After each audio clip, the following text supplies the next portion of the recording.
Hello and what's up everybody, welcome back to my channel. If you are new here, make sure to subscribe and become one of the bunnies, and if you're coming back, oh boy, we have a very interesting topic today, and I'm gonna leave a very great impact on everybody as much as it left an impact on me. So without further ado, we have a long video ahead of us, so let's just hop right into it. Today we are diving into something very sad.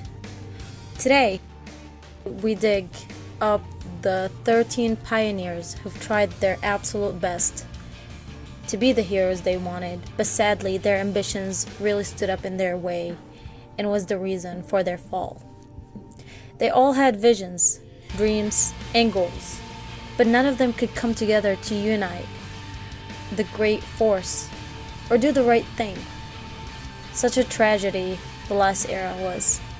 One that has a lot of hardships, so many victims, and the perpetrator is still out there lurking in the shadows. This video will be a bit of a doozy, so any questions you still have, you can join the Discord channel. I'll explain everything in there, and if you don't want to, up to you, but you can still leave any questions, any comments you have in the comments under this video. So let's just dive right in. It's a heavy topic, so you better be prepared. It all started with a doctor. She was obsessed with something that sadly not everyone agreed with. The flesh is but a cage of the mind. Break it and embrace a bigger world with an infinite possibilities. She believed evolution is non-stoppable. Humans turn from a sperm to a zygote, an infant, an adult, make a civilization, all of which were part of the human evolution. But that wasn't enough. Humans were weak and fragile, didn't have the longevity or the strength to fight honkai. And that exact reason set her to achieve her new goal, no matter what. Mei was getting a lot of compliments because of her achievement. She's a very smart scientist, from a very young age after all, but sometimes intelligence can be a curse. Dr. Mobius approached her and asked, "Have you read any of my research papers before? Do you have any thoughts? Or anything you want to say to me?" "I've read all of your papers, and there are some parts that I don't quite understand," Mei replied. "Next question. Would you make yourself an enemy of humanity if it meant a brighter future for humanity?" In which Mei replied, "If it does lead to a better future for humankind, then I will do it." That's when the small Mei became Dr. Mei that would later set out the series of disasters that will later set the era to an end. Next story moves to a hero, Kevin. After Dr. Mei started working on the metamorph experiments led by Mobius, Kevin volunteered to be on the first batch to go under the knife. Then he was infused with Praviti, a nice honkai beast, and now his body temperature is -100 Celsius. On the same batch, 3 other mantis were there as well: Mobius, Elysian, and Sakura. And that explains why they had body changes, as elf ears, snake body, and fox ears. After that, the experiments got better and side effects started appearing physically. Let's hop on and speak about Sakura for a bit. Sakura was a sword woman from the far lands who had a sister she took care of and loved so much. However, she clashed with Kevin in a honkai outbreak that happened beside a lake that left the lake frozen from Kevin with severe wounds, and Sakura, who has been taken as a prisoner. With that, Sakura struck a deal with Dr. Mei and became a MOTH member in order to protect her sister. That's when Sakura went through the metamorph experiment. While Sakura was sent on an assassination mission for people who were infected with honkai.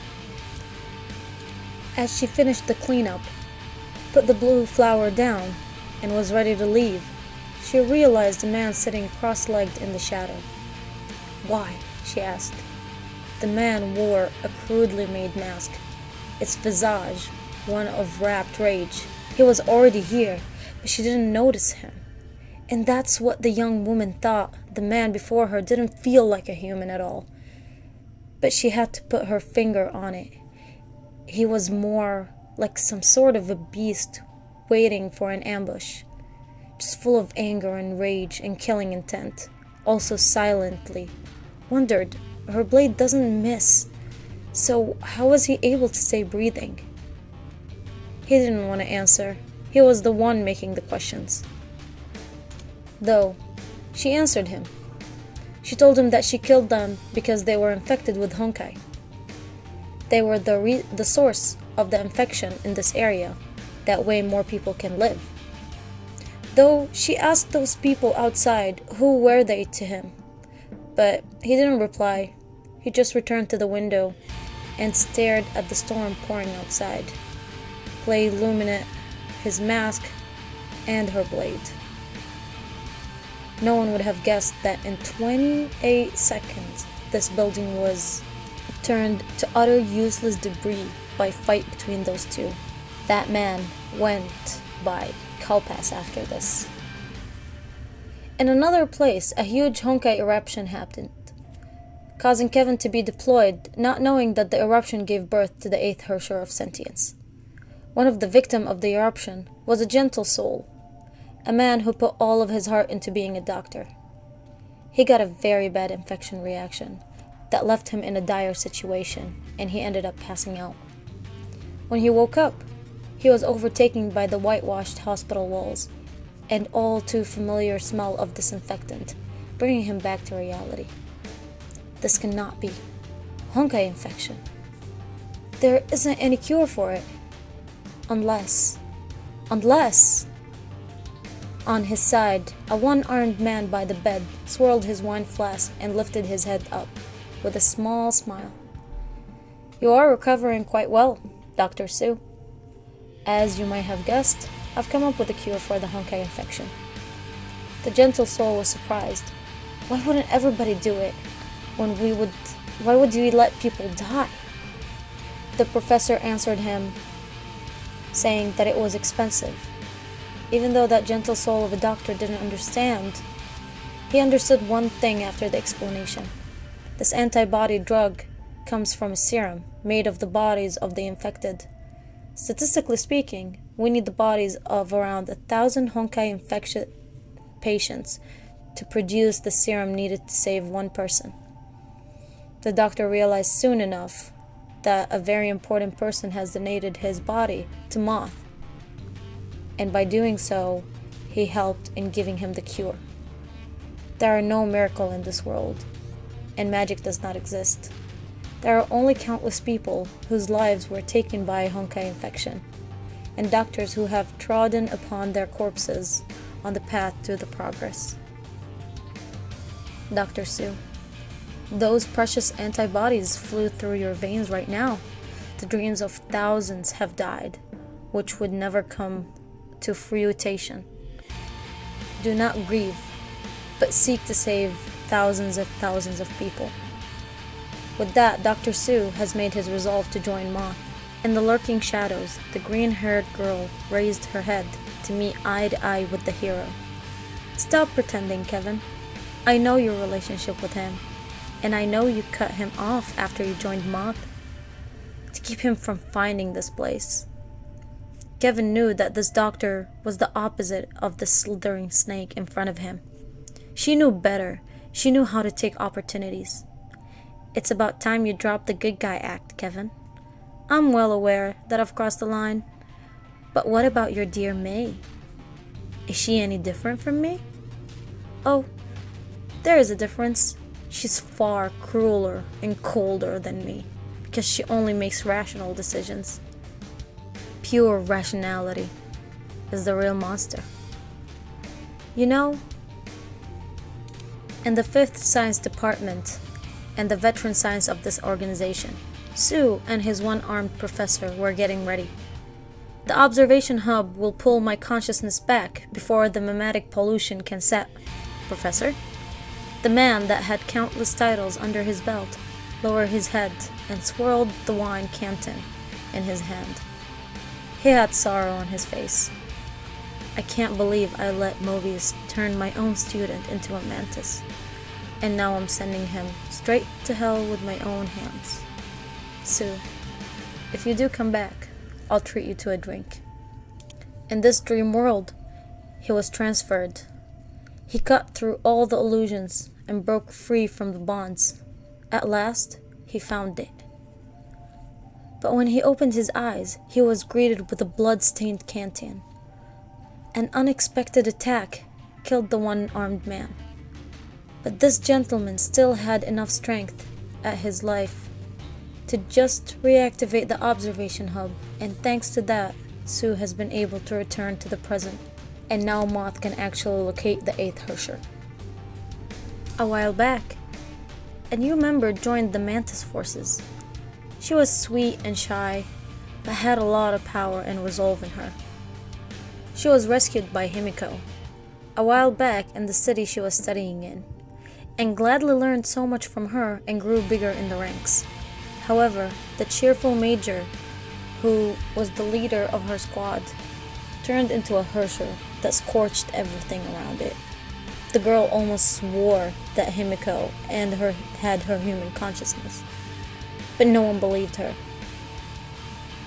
To the Mantis, a Hersher only deserved death, and so did Kevin. He killed the Himiko that was once so close as a parent to that girl. And the Divine Key project that was conducted by Dr. May produced the Judgment of Smash. While the girl herself, she was taken as one of the moths, and passed both the Metamorph experiment and the Sawara one too, making her quite the strong fighter. Hua was now in the moth. Meanwhile, the concert in Australia was abruptly interrupted by the calamity, and the beautiful singer there was one of the few survivors of the flames. At that time, she lost everything and was taken to their base as one of their survivors. There, she received the treatment and the support she needed, and she got to learn about the moth soldiers. And she met Elysia as well. Elysia never hesitated and asked her to join the moths. And frankly enough, she accepted the offer. She realized at that time that the day the singer Eden, along with the rest of the world, has gone in flames, it was already over for her. But as a moth, she could still shine bright in this world, so she decided that she's going to live her life to the fullest, to the very last moment. And that's what she told herself.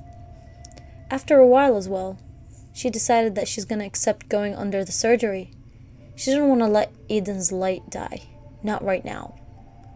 That's why, when the time of the surgery was about to happen, she asked Elysia to give her at least a chance that if there's more than one Honkai beast that is compatible with her, at least she can choose the most dazzling one between them. She didn't know it, but it was about the end for her. After a while, she built the Golden Courtyard, but she knew at the end she just couldn't keep it. And then she saw Elysia, and she didn't see it as a fit to inherit it. And she didn't want to give it to any of the boys. She thought they were all reckless. For that sake, she gave it to Mobius. She thought that Mobius would be able to make it and to use the most out of it as a scientist. Even with everything she knew, at the end, the era was ending. Kalpas had a rough start with Moth. He was put in the Abyss lab as he was a very important specimen for Mobius. But Elysia had other plans in mind. She went to the lab and asked him for a favor. And the price she was willing to pay was endless war. By that, Elysia presented a video that shows Kalpas against Kevin, and explained how he's more than qualified to be an important asset to the organization. So he joined the auxiliary squad, and one of the people called Emil was able to stay by his side the most of the time. Later on, a whole book became popular about Kalpas's masks and how to act around him. While Emil and another person were talking about it, Elvin was in the auxiliary squad, was explaining something very interesting. He swore he didn't blink, but he still couldn't see Kalpas. He barely saw something red exploding like snowflakes, and the Honkai beast's part.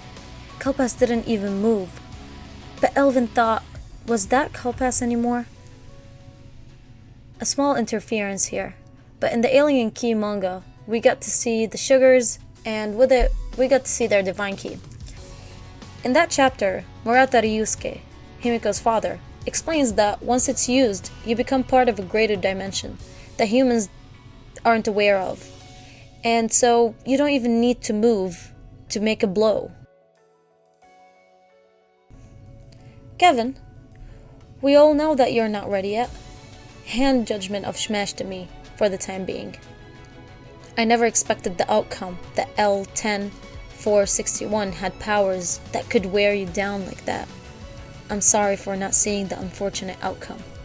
But now, time is against us, Kevin.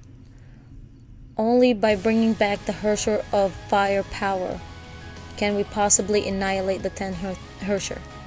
And I've been wanting to tell you something. This is the moment. The key of blankness puts great restraint on its wielder, so you mustn't use it again. Exterminating them has been my mission from the beginning. Kevin, you're a soldier. By the time the auxiliary troop arrived to mop up the battlefield, Kevin's eyes still had bread in them. Words paled in comparison to the splendor of what he just witnessed. Is that what you want to tell me, May? Yes, Kevin. If someone like me can do it, you surely can as well. No, you'll do better. You'll surpass the limits of the key of blankness. But to do it, you must know what you're fighting for, which is something greater than yourself. As well as we know that Durandal, in her visual novel, they mentioned a certain scientist that came in and tried testing Project Stigma and kind of succeeded in that bubble universe she went in, and that's inside of her. But at the same time, they managed to make Project Stigma and ruined Europe as a conclusion because of it. So no matter how you look at it, Project Stigma is an utter disaster. And we can conclude that the key of blankness and the aliens were there on this earth 50,000 years ago. From this universe timeline is happening. That means as well that Kevin is either a Hersher or, I don't know, something greater than that? We haven't been introduced yet. It could be anything at this point.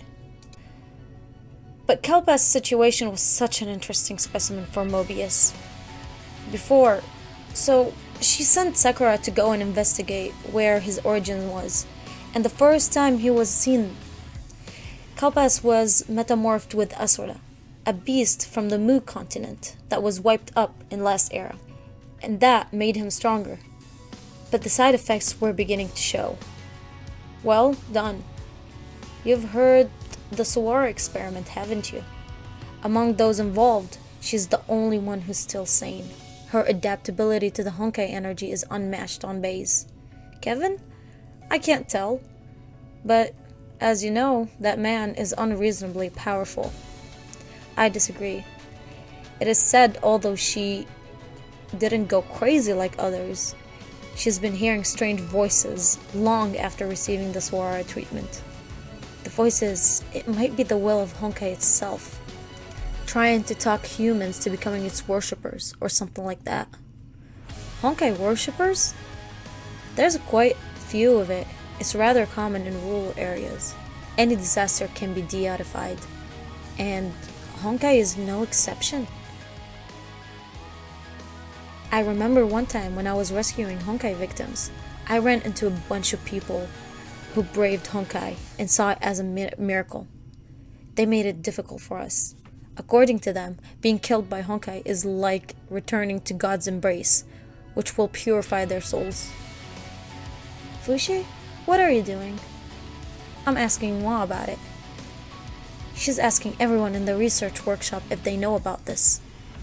Oh, Dr. Mobius muted her. Sakura has entered the vicinity of the place that was mentioned by Dr. Mobius. She couldn't see anything. It was pitch black. Dr. Mobius asked her to show her around, but there was nothing to show. Even Sakura couldn't make a lot. Mobius didn't give a lot of very precise instructions to Sakura. All she asked for was just a small screening to know where that Herrscher disappeared. But Sakura was too sharp for Mobius. Well, Sakura, your biggest shortcoming is being too sharp for your own good. I admit I didn't tell you the whole story, but it didn't lie either. I just wanted you to do a simple post-disaster investigation in Kalpas' hometown. Apparently, Mobius was able to strike a deal with Kalpas about something very specific, and he ended up telling her where he was in, or from, for the first time. Although, Sakura thought that he might be infuriated, but Mobius told her about the deal, and that was his payment. All what was left was remains, just ruins ravaged with fires. All those walls were covered in smoke, and there were strange totems everywhere. They were all bearing their fangs and claws, and they were ready to burst forth at any minute. At the center of the whole, there was a totemic pillar that was even more peculiar. It had some broken chains that were scattered around, and other clung to the pillar like dried veins. Dr. Mobius, have you made a mistake? This place is not so much of a hometown as much as it's a sacrificial ground. The 11th Herrscher of Binding incident has struck, and there was a lot of casualties, and the humanity was on brink of annihilation again. Everyone fought hard, and they tried their best, but sadly even Kalpas, who was very strong, couldn't hold much. Su tried reaching him and get into his mind, so that he was able to fight in his body, but even so, his body couldn't hold much and it collapsed. No one was left in the battlefield. There was only one person left. She took the key of domination, knowing that when she turns it on, she's gonna lose everything, including her own self, memories, everything. She didn't even hesitate. She knew that this is what she was meant to do. Fuwon Dong, level 1 input is ready, and so she was. The voices dissipated, and so did the seeds of the past as it flew away along with it. And yet the young woman's resolve grew clearer. As a result, she knew she wanted to do, even if it was for just a moment. Before she could lose consciousness utterly, she saw a violet crystalline flower enfold her. Then she saw the flame that descended as if it was from the heavens, destroying everything, even the deathly silence around it. You've made it, Hua. We've sacrificed too much. Now it's time to pay it all back. Hua fell into a deep coma. She couldn't wake up from it. And Mobius was above the experimentation table. So was Fushi as her assistant. Fushi guilted Mobius for what happened to Fuwa, and therefore decided that she's gonna take in Hua and gonna leave this place as far as they can. And they're gonna take Hua with them, in case she wakes up. And which she does. Fuwa woke up later on, and with the help of Dr. Su, she was able to regain some memories. In particular, the ones before the actual incident. She remembered that she turned Fuhuan Dawn on, and she turned the first input. And she remembered that she paid her memories as a price for using it. Meanwhile, Mobius didn't leave everybody alone. She went to a whole new experiment, and the lab rat this time was under the code name of L10461. This person had a very strong power that none was able to predict. Even the almighty Kevin was weak against it. It took them a lot to subdue the test subject, but in the end, it was a failed experiment, and sadly the subject had to be gotten rid of. Hua and Su walked down for so much time. It was a long corridor, and their footsteps were in perfect sync. The subject was confirmed to be Emil, the adjutant of Kalpas. He had fragments of the Hersher of Death, so no matter how many times they tried killing him, he just wouldn't die. After they opened the last door for the cell, they knew the time had come. Hua asked Sue to stay where he is, and as she went to finish the job. While Kalpas laid unconscious, Mobius decided that she's gonna make him a Hersher. She didn't get any approval from anyone, but at the same time she wasn't gonna stop, and Kevin was fully supporting her outside of the operation room. He was ready with his big sword for any problem to happen, so he could swing it and end Kalpas's misery. Kalpas' surgery didn't kill him, but left him with no sanity. Fua went to visit Kalpas later, and then she just realized Kalpas destroyed every single key of domination, and was forbidden to get near any divine key as well as his knowledge of what happened to Emil. After the incident of binding, Elysian proposed building the Elysian realm, and to make a squad of 13 MOTH members. Sakura was tempted to deny the request, but Elysian informed her about the mission that she was set to do 3,000 kilometers away, and that her sister is the Hersher of corruption. But she didn't want May or Mobius to know. So she asked Sakura to not even react, and she just whispered those stuff in her ears. Sadly, they did somehow know, and Rin was taken into captivity, and became Mobius' next lab rat.